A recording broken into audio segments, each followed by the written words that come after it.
Assalamualaikum warahmatullahi wabarakatuh. Perkenalkan, kami dari kelompok 3 Bahasa Indonesia kelas 5H. Di sini kami akan menjelaskan materi tentang kaidah kutipan serta problematika. Yang beranggotakan Muhammad Ainur Rafiq, NIM 2018-146, Aidia Aulia Firdausi, NIM 2019-260, Wido Erlangga, NIM 2019-419. Yang pertama, kami akan menjelaskan tentang kutipan dan rujukan. Yang pertama, definisi kutipan. Yang kedua, fungsi kutipan. Yang ketiga, prinsip-prinsip kutipan. Yang keempat, jenis kutipan. Yang kelima, cara membuat kutipan. Problematika. Yang pertama, definisi problematika. Yang kedua, hal-hal problematika. Pertama, definisi kutipan. Kutipan adalah pinjaman sebuah kalimat ataupun pendapat dari seseorang, pengarang atau seseorang, baik berupa tulisan dalam buku, kamus, ensiklopedia, artikel, laporan, majalah, koran, surat kabar, atau bentuk tulisan lainnya, maupun dalam bentuk lisan, misal media elektronika seperti TV, radio, internet, dan lain sebagainya. Yang kedua, fungsi kutipan. Yang pertama, untuk menegaskan isi uraian. Yang kedua, untuk membuktikan kebenaran dari sebuah pernyataan yang dibuat oleh penulis. Yang ketiga, untuk memperlihatkan kepada pembaca materi dan teori yang digunakan penulis. Yang keempat, untuk mengkaji interpretasi penulis terhadap bahan kutipan yang digunakan. Yang kelima, untuk menunjukkan bagian atau aspek topik yang akan dibahas. Dan yang keenam, untuk mencegah penggunaan dan pengakuan bahan tulisan orang lain sebagai milik sendiri. Prinsip-prinsip kutipan. 1. Kutipan dianggap benar jika penulis menunjukkan atau asal kutipan sehingga pembaca dapat menyesuaikan kutipan dengan sumber aslinya. 2. Kutipan hendak diambil seperlunya agar tidak merusak uraian sebenarnya. 3. Kutipan yang panjang sebaiknya dimasukkan dalam lampiran.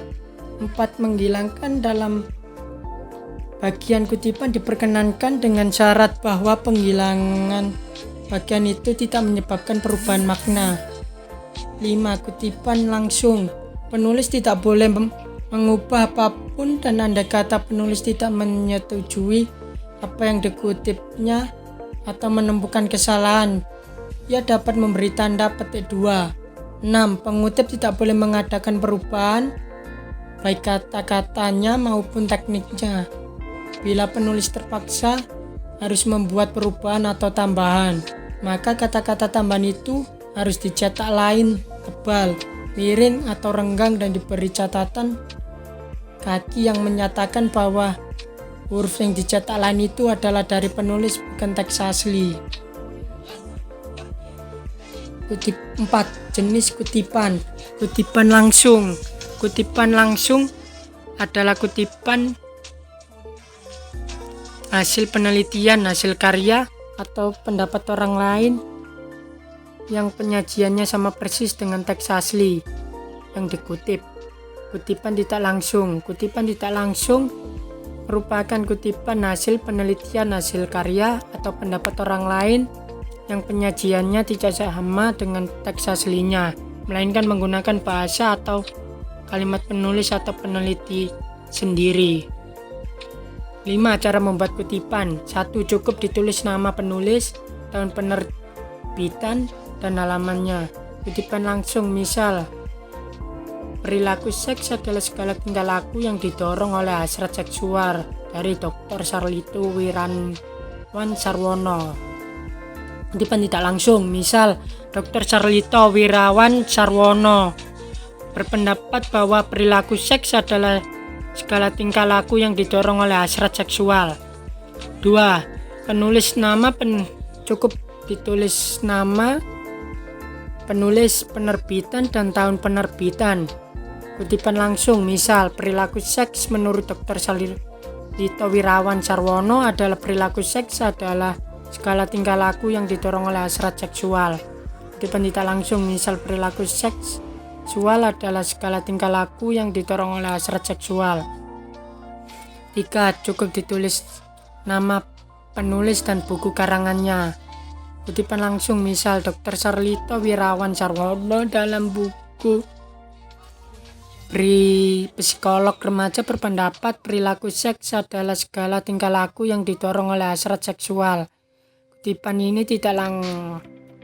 tidak langsung, misal Dr. Sarlino Wirawan dalam buku Psikolog Remaja berpendapat bahwa seksual adalah segala tingkah laku yang didorong oleh hasrat seksual. Sistem rujukan. Yang dimaksud sistem rujukan di sini adalah dalam konteks penulisan karya ilmiah, yaitu sebuah sistem yang digunakan referensi atau sumber dari seorang penulis untuk menyatakan sesuatu dalam karya tulisannya. Sistem rujukan sendiri dapat dibagi menjadi dua jenis. Yang pertama sistem catatan atau note bibliography. Yang kedua sistem langsung atau parenthetical reference. Sistem catatan menyajikan informasi mengenai sumber dalam bentuk catatan kaki, footnotes, atau catatan belakang, endnotes, atau langsung dalam daftar pustaka, bibliography. Cara ini direkomendasikan oleh The University of Chicago Press dan dikenal sebagai format Chicago. Jika dalam sistem catatan terjadi perujukan lanjutan yang merujuk pada sumber yang sama, digunakan singkatan yang berasal dari bahasa Latin untuk merujuk sumber pertama. Lalu yang kedua sistem langsung, yang menerapkan informasi mengenai sumber dalam tanda kurung dan diletakkan langsung pada bagian yang dikutip, pada daftar kutipan, list of worksheet, atau pada daftar pustaka. Lalu yang berikutnya saya akan menjelaskan tentang problematika.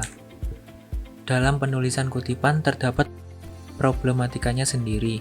Yang dimaksud dari problematika ini adalah permasalahan yang sering disalahgunakan oleh sebagian orang. Kutipan dan rujukan adalah suatu hal yang tidak dapat diambil alih oleh orang lain, karena hal ini berupa hak paten atau data-data informasi. Apabila orang tersebut menyalin informasi tanpa mencantumkan sumbernya, maka orang tersebut termasuk melakukan tindakan plagiarisme.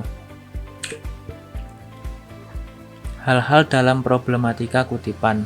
Yang pertama, nama atau belakang. Harus menuliskan nama secara lengkap tanpa dikurangi dan ditambahkan. Yang kedua, tahun. Penulisan kutipan atau rujukan harus menuliskan tahun dari sumber yang dikutip dan dirujuk, agar pembaca mengetahui kapan diterbitkan atau dipublikasinya tulisan tersebut. Yang ketiga, pembeda penulisan judul. Orang yang mengutip atau merujuk tidak diperbolehkan untuk menulis judul seperti judul tulisan aslinya, atau ditulis dengan format miring. Yang keempat, tautan web dalam teks. Tautan tidak boleh dituliskan pada teks atau isi, tetapi harus ditambahkan dalam daftar pustaka. Yang terakhir ialah format. Formatnya harus sesuai dengan format yang telah ditentukan. Sekian dari kami. Jika ada salah kata, mohon dimaafkan. Jika ada saran, mohon ditambahkan saran di kolom komentar. Assalamualaikum warahmatullahi wabarakatuh.